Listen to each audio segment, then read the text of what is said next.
If you filed Depp vs. Heard in Virginia, the case around it, things like that, you probably know Johnny's got a lawyer named Adam Waldman. Now, people often ask, why are we still following this? What are we doing? Well, the news is still following it, and people are still active, such as Adam Waldman. You could see here, this tweet's from March 27th, 2024, so it's pretty new. Let's see what Adam's got today. Man's capacity to forget is unlimited. This is one of the most important and useful points for the propagandist, and he points this out. Here we see his post, which was a tweet at the time, from December 2015. I had bruised ribs, bruises all over my body, bruises on my forearms from trying to defend the blows. I had 2 black eyes, I had a broken nose, I had a broken lip. Justice Nicol, I believe her. UK Appeals Court, we believe him. But oops, photo shoot. And Amber said, yes, Mr. Waldman, I may be wearing makeup on this occasion, but on every occasion, you will still be short. Not sure how short Waldman is, by the way, but who cares?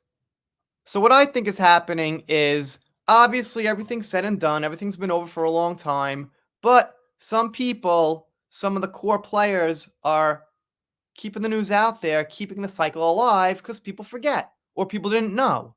So what you do is just upkeep it. Or else history repeats itself and it happens again. The whole point of Depp vs. Heard was to expose what can happen with false allegations. Secondary was personal with Johnny and Amber, but that wasn't the primary goal. Years from now, decades from now, it'll serve as a marker in history when you can call out fake allegations. Hopefully. Let's see what some people are saying. For someone that the MSM believe bots and trolls undermined her chances of winning in VA, she had no problem being a troll and engaging in one of the most embarrassing victory laps of all time. One has to wonder why the trolls claim that began in June 2020 was a non-issue then. Yeah, I don't recall bots in 2020 being such a big thing. And TugSimp puts this up, which is a little blurry, but I get the idea. You get a heart, I guess. Amber lies this much. Okay, sure, you get a heart as well. And JayZ says, who is a pretty big Amber fan, by the way, we are not forgetting anything. We are not forgetting your troubling connections, comrade.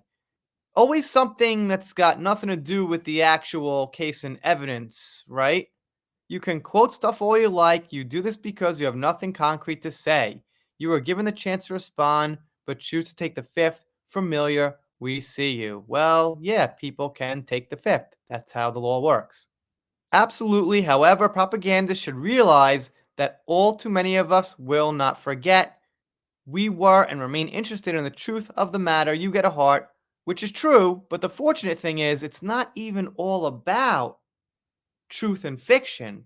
It's about let's stop and think before we figure out what the truth is. That's the whole point. And then, when the court happens, we'll make the decision. But until then, everyone should stay in their franchise or their movie, or you get the drift. Yep, they're as borderline as she is. They just keep coming, diminishing returns. Diminishing returns is a good way to put it. Meaning, the same effort gets back lower results the more you do it. It's a good word. You get a heart. We will never forget and never forgive. That's kind of my attitude. And as you can see, these comments go down and down. Adam's got about 25,000 views on here already, and I don't think that he's done. He'll probably continue to call this stuff out, and I will be covering him calling it out.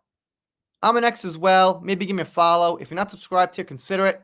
If you don't, I'll be sad, but I'll get over it. See you next time.